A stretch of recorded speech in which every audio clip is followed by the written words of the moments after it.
everything in a different way for a decent retreat.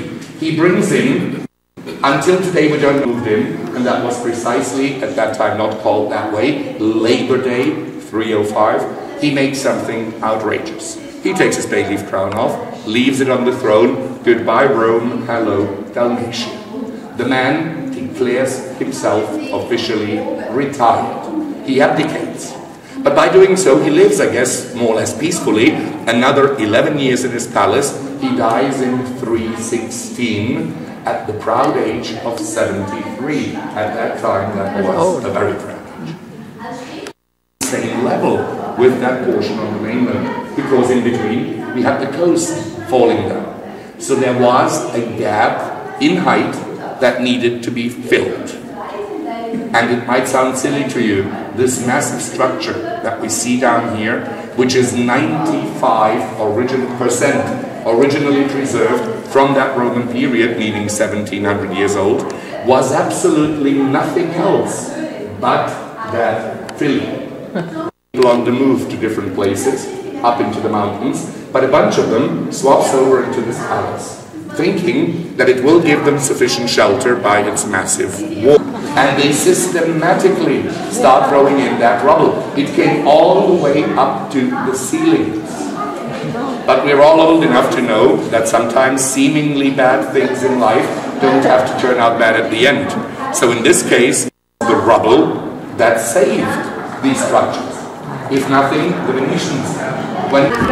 This is the gold replica of the Diocletian's coin in front of a ladder here, but it's framed. I think I might have that as a coin.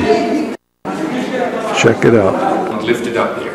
Whenever I walk through down here on my own, then I somehow in myself, always express my sympathies to the poor slaves. They say that 1/3 of them died during these works. And after all, that's 7,000 people. Still, we have to admire them for the beautiful solution to the construction works. In the lower stone, you need to maintain it. It changes color, especially here after 1700 years of rubble acids, climatic impact, seawater and everything.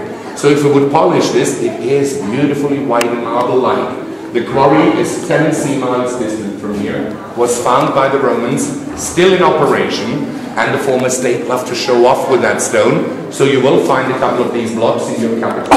Way of toothing these in would be not to have them glide or slide out, because there is no mortar in between these blocks. It's entirely their weight that holds. Talking about the indentations. I'll tell you about the upper structures in the next room. What I have here is this semi-dome made out of bricks. Let's go in here. One could excavate. As a matter of fact, experts claim, one floor higher up this side, were the private bedchambers of the emperor and the family. Right now, to get in here and to explore them, we first have to clear out this rubble. That's the way it looked in all the halls we came through. But here, you see the underside of their timber flooring and sewage pipes.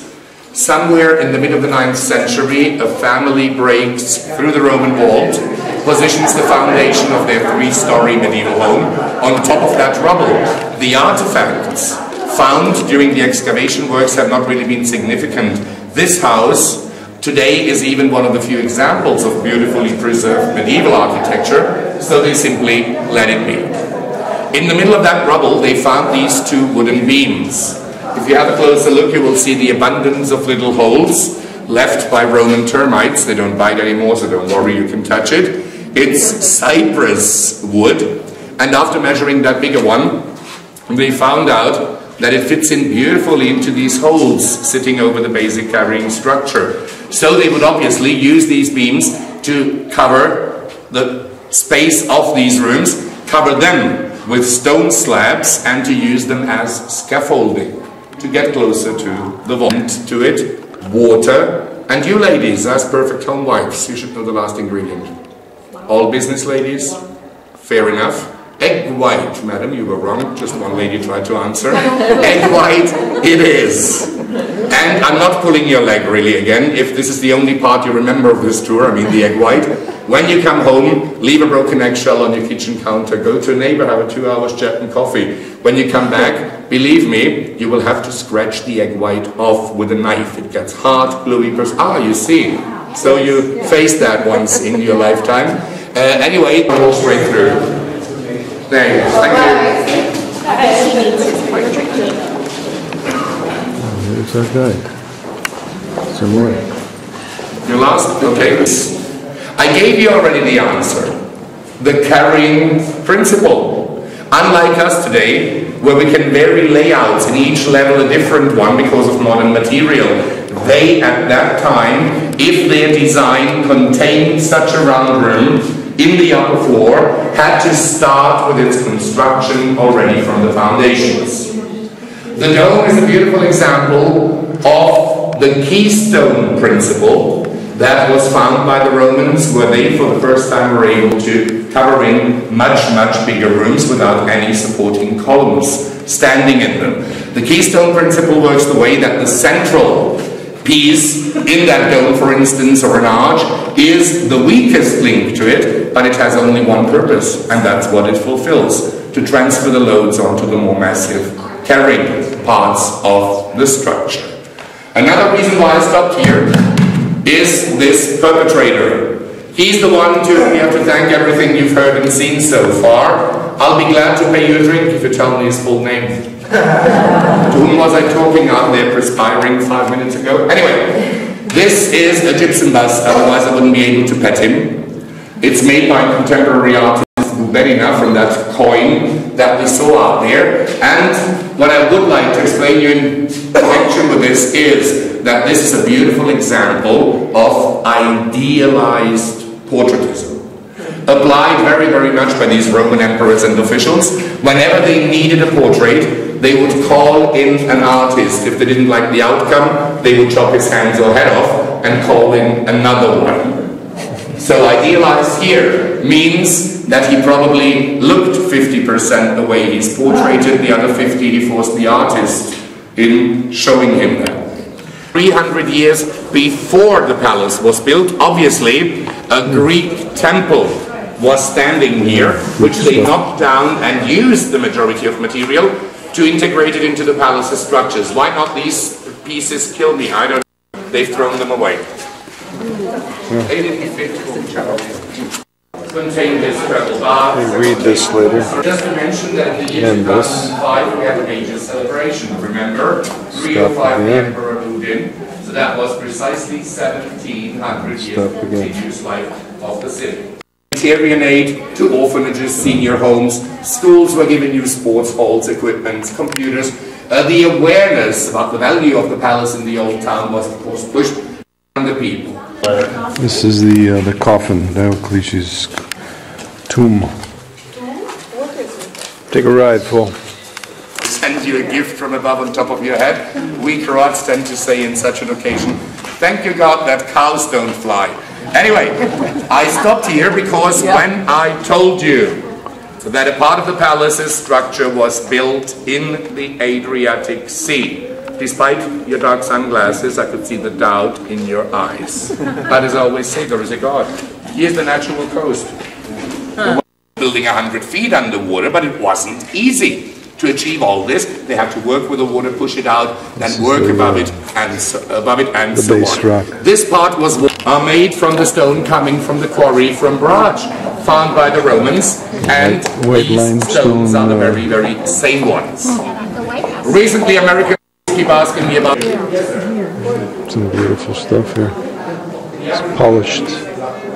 Of the Emperor Diocletian. The bell tower was added afterwards. I'll explain you that one. On this side here, another Roman building, a cube on the outside. Inside it is round, and you heard the name 100 times before. Vestibule. A waiting hall for all the visitors who wanted to see the retired emperor. Had to wait there a day or two, I don't know, till he was in a good mood to take them for an audience.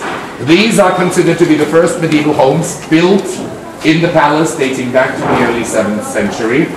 Ground floors, workshops, containing also water wells, cisterns, mid-floors, bedrooms, under the roof.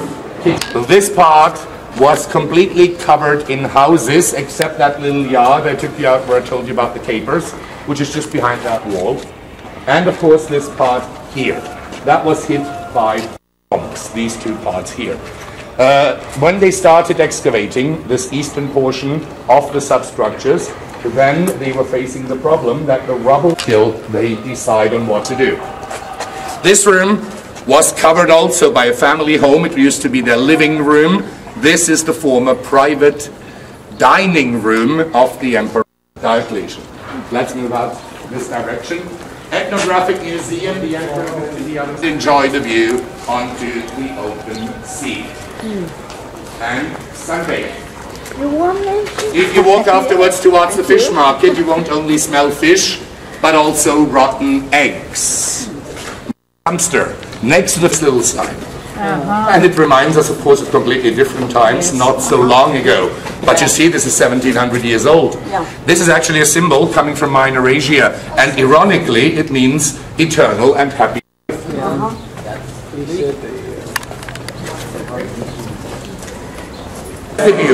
So from outside a cube, inside round, and it was covered in by a dome. Remember me telling you about the Allies? One of the bombs crashed through the dome, fell on the floor, but fortunately never exploded. Today, the tourist board allows young singers to entertain the guests by singing traditional Dalmatian folk songs. They almost died out, the groups of singers, 20 years ago. You could have counted them on the fingers of your two hands. Only elderly people were maintaining that traditional way of singing. They sing a cappella, choir-like. And then, all over the world, you had the return by the youth towards their ethnicity, to say so. And now we have an abundance again of these young groups that are keeping alive.